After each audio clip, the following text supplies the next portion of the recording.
Hey, what's up, everybody? Today we're going to talk about the value of intuition in addition to cognition. So, if you're a leader today facing the increasingly complex challenges and the unprecedented uncertainty that we're all facing, it's not unusual to actually rely on the well-worn path and all of the traditional resources that we have had, especially in the West, in terms of logical, rational analysis as your immediate go-to in the face of decision making. And that's going to be absolutely crucial, of course, as we unravel and unpack the levels of complexity that we're facing today. And yet, how many of you are also leveraging your intuition in addition to your cognition as a source of insight for your decision making? So first, what is intuition? Well, as we look at the definition of it, it's really knowing, to know with immediate kind of perception without obvious deliberation or reasoning. Mm-hmm. And now, how you know may come in a number of different forms. And those of us that do get intuitive insight or hits, right? You hear people kind of sensing, oh, the senses, like, I feel like this might be even something as simple as like, which road should I get off of? Even if the GPS is moving me forward, I sense we should get off here. Don't know why. I'm going to follow that intuition. Or I don't know, this restaurant doesn't feel like the right energy. I sense like this, there's a place just down the road. And then lo and behold, you go and you find something. I'm giving you simple examples. You might, hear, don't stop yet. Like, this is not the place to stop. Let's keep going.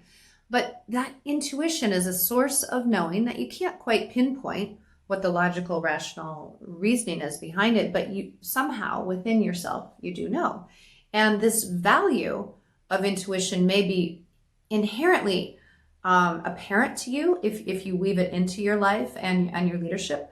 But for some of us, it might be, I'm not even sure, Leon, that there's much value in what you're talking about to weave in intuition into. I'm a business leader. I'm paid to make logical, rational decisions and defend my logic in the face of, the prevailing circumstances. So what's the value of intuition? What do you sense in terms of this balance between intuition and cognition? Yeah, so Leon, I look at the intuition as part of a faculty to be developed as a complement, to all of the things you need to bring as a leader to be most effective. And so I like to frame it as the art and science of leadership, where I think of the science as the analysis, the very structured and order. And if you think about science and scientific method, there's a very distinct process you go through to arrive at a result.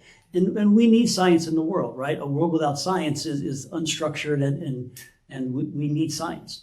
And yet we also need art. Imagine a world without art. And I look at intuition as the art form of knowing or expression, right? And so for years, from a personal perspective, I was heavily railed on science, right? There was only science and less art. And as I've matured and grown and I try to tap into my intuition, I've realized that I have blocked a lot of, senses that I was getting, of possibilities, because I was focused on, if it's not rational and scientific, maybe it's not worthwhile. And I've discovered that it's incredibly valuable to be able to tap into this. So for me, one of the things that I started doing was to calm myself and to ask myself a question before I started any rational thinking, what might be the answer here? And whatever came up, I just noted, right? Yeah. And then, was creative in trying to explore that. And that led me to some very interesting places or some decisions I made. I didn't do that devoid of thinking, right? Sometimes and rationale, but I complemented it and supplemented it. And sometimes data and science might have supported it or may not have supported it at all, and help just make a more comprehensive way of forming, a decision, right? So, that's one thing that I do. And for me, that sense came into sometimes a gut check, a little feeling. Sometimes it was just a mental idea or notion. And sometimes it was maybe that, inner voice saying, hey, what about this? Right? I'm going to ask that question. But it allowed you, right, because I'm listening to you, to be receptive to some insight that you might gather outside of the traditional logical, rational reasoning kind of function. Absolutely. Right. And I think that's one of the key things that actually I've found that's essential and in tapping into more of your intuition. And let's be clear, there are so many paths to developing more intuitive insight. In fact, there's a lot of research out there. There's some recent research on the role of intuition in the realm of acting, right? And how actors actually tap into their most creative expression. They've done research studies on intuition in ideation and creativity. There's lots of great research out there. And yet at core, it begins with simple practices like you've just identified and making that part of our regular repertoire as leaders. And I found that two mindsets can really assist in advancing and continually practicing something like you're talking about, or other practices to tap into your intuition.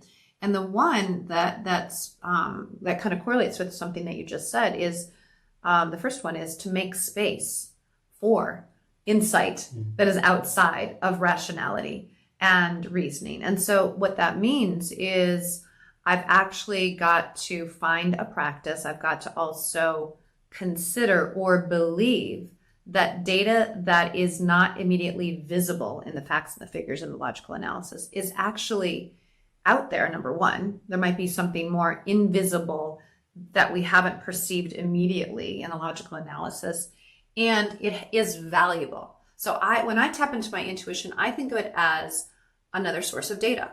If I am logically analyzing a decision and I just use logical analytical framework, but something sits wrong within me, that's a valuable piece of information. And I will then use that to kind of create some space to consider, why is it off? What is it that we haven't looked at here? What is this intuitive insight flagging to me? And so that's belief or mindset number one, that making space for intuitive insight as another source of data is crucial to effective decision making and into that artistry of leadership, the art and science of leadership.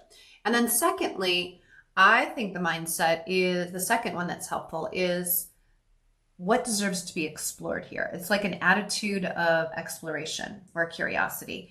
And so I think of intuitive insight sometimes as breadcrumbs. Breadcrumbs that I may want to follow. It might lead me to the ultimate solution. It might not. It might lead me to a place that I'm like, why am I here? But I have a question now that I hadn't considered if I had used pure logic. And then it might be sometimes the person that I talk to, my intuition says, call this person. I call this person. They don't have necessarily the solution that I'm looking for, but they say something that then sparks my thinking. Oh, what about this particular product or this competitor or this location, whatever I'm trying to research. And then I follow that. And then there's something else. Sometimes it's 1, 2, 3 stops along the breadcrumbs. Aha, now I've got an expanded insight that I would not have had that's valuable that I can weave into my ultimate solution. So those two mindsets I find are crucial to then being able to use other practices that develop our intuition. I mean, so there's probably other ways, Rick, but I guess our invitation for you is, what's your balance of cognition and intuition in your leadership practice? Are you making enough space for intuition? And are you exploring what's possible?